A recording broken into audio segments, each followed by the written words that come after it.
ITR refund status विभाग या bank कहां अटका है रिफंड का पैसा, बिना पासवर्ड के मिनटों में ऐसे करें।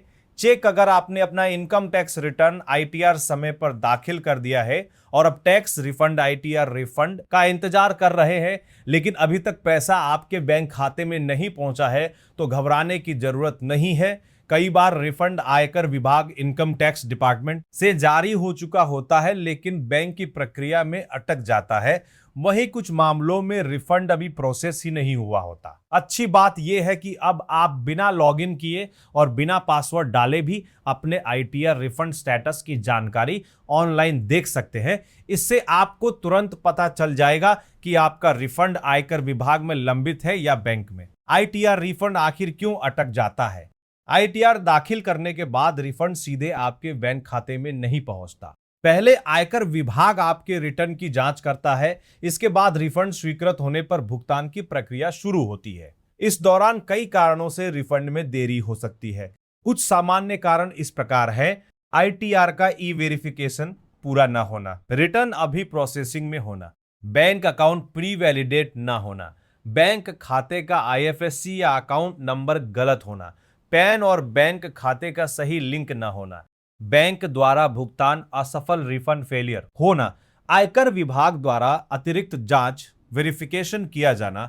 ऐसी स्थिति में सबसे पहले रिफंड का स्टेटस जांचना जरूरी होता है। बिना पासवर्ड के ऐसे करें टीआर रिफंड स्टेटस चेक। अगर आपको सिर्फ ये जानना है कि आपका रिफंड कहां तक पहुंचा है तो इसके लिए आयकर पोर्टल में लॉगिन करने की आवश्यकता नहीं होती। Step 1 income tax e filing portal पर जाएं और नो योर रिफंड स्टेटस सुविधा खोलें। स्टेप 2 अपना पैन नंबर दर्ज करें। स्टेप 3 असेसमेंट ईयर चुनें। स्टेप 4 कैप्चा भरकर सबमिट करें। इसके बाद आपकी स्क्रीन पर रिफंड का ताजा स्टेटस दिखाई देगा। रिफंड स्टेटस में क्या क्या दिखाई दे सकता है? रिफंड स्टेटस देखने पर अलग अलग संदेश दिखाई दे सकते हैं, उनका अर्थ समझना जरूरी है। रिफंड इशूड, इसका मतलब है कि आयकर विभाग रिफंड जारी कर चुका है। यदि पैसा अभी खाते में नहीं आया है तो बैंक की प्रक्रिया पूरी होने का इंतजार करें। रिफंड प्रोसेस्ड, आपका रिटर्न प्रोसेस हो चुका है और रिफंड भुगतान की प्रक्रिया में है। रिफंड फेल्ड, बैंक खाते में कोई तकनीकी समस्या आने के कारण भुगतान सफल नहीं हो पाया। ऐसे में बैंक डिटेल अपडेट करके दोबारा रिफंड का अनुरोध करना पड़ सकता है। रिटर्न अंडर प्रोसेसिंग, आयकर विभाग अभी आपके आईटीआर की जांच कर रहा है। प्रोसेस पूरी होने के बाद आगे की कार्रवाई होगी। नो डिमांड नो रिफंड, इसका अर्थ है कि आपके खाते में न तो कोई अतिरिक्त टैक्स जमा है और ना ही कोई टैक्स बकाया है, इसलिए कोई रिफंड दे नहीं है। कैसे पता करें कि पैसा विभाग में अटका है या बैंक में? यदि स्टेटस में रिफंड इश्यूड दिखाई दे रहा है लेकिन पैसा खाते में नहीं पहुंचा है तो संभावना है कि भुगतान बैंक की प्रक्रिया में हो या बैंक खाते से जुड़ी किसी जानकारी में समस्या हो। यदि स्टेटस प्रोसेसिंग अंडर वेरिफिकेशन या रिटर्न अंडर प्रोसेसिंग दिखा रहा है तो इसका मतलब है कि मामला अभी आयकर विभाग में लंबित है।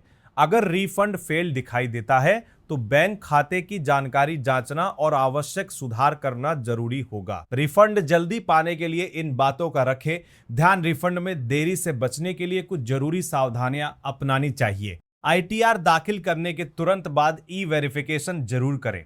बैंक अकाउंट को प्री वैलिडेट और पान से लिंक रखें। आईएफएससी कोड और अकाउंट नंबर सही दर्ज करें। मोबाइल नंबर और ईमेल अपडेट रखें। केवल एक्टिव बैंक खाते की जानकारी दें। आईटीआर भरते समय सभी विवरण सावधानी पूर्वक जांच ले। रिफंड आने में कितना समय लग सकता है? रिफंड मिलने का कोई निश्चित समय निर्धारित नहीं है। ये इस बात पर निर्भर करता है कि आपका रिटर्न कब दाखिल किया गया, ई वेरिफिकेशन कब पूरा हुआ और विभाग द्वारा प्रोसेसिंग कितनी जल्दी की गई। कई मामलों में रिफंड कुछ दिनों में मिल जाता है जबकि कुछ मामलों में अधिक समय भी लग सकता है। यदि रिफंड जारी होने के बाद भी लंबे समय तक पैसा बैंक खाते में नहीं पहुंचता तो पहले रिफंड स्टेटस जांचें और आवश्यकता होने पर आयकर विभाग या संबंधित बैंक से संपर्क करें। अगर आपका आईटीआर रिफंड अभी तक बैंक खाते में नहीं आया है तो सबसे पहले उसका स्टेटस जरूर जांचें। अब ये प्रक्रिया बेहद आसान हो गई है और बिना पासवर्ड के भी ऑनलाइन रिफंड की स्थिति देखी जा सकती है। इससे आपको तुरंत पता चल जाएगा कि आपका पैसा आयकर विभाग में अटका है, बैंक में लंबित है या किसी तकनीकी कारण से भुगतान असफल हुआ है, सही जानकारी समय पर मिलने से आप आवश्यक सुधार करके अपना रिफंड जल्द प्राप्त कर सकते हैं।